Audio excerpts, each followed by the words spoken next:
like we did a couple weeks ago. You gotta get used to seeing these things coming. He's striking you, he's hitting you, it's too much. You gotta come up, come up. See how my leg stretches? And I'm short.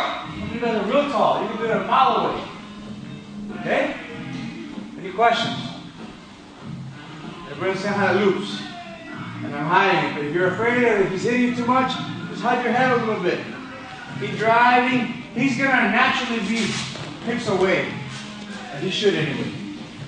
If his hips are real close to you, then you can just body lock him. But he'll naturally be away like that. Right here he's grappling though. Can you tell? He's not trying to hit me. So if he's still trying to hit me, he's dead. See, so he's far away. I know he's far away. So when I go, I'm going to go real wide.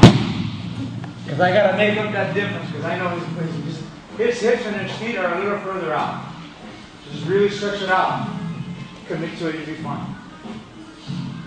If he's striking, if he's grappling with me, then he'll be pretty far away. It might be a little harder here. I can still do it if I can. Right here I got him. Right here, because I know I can reach that way. Right there I got him. But if he's just striking here, right here, he's upright, and then it's easy. Because he'll be up here hitting you more versus trying to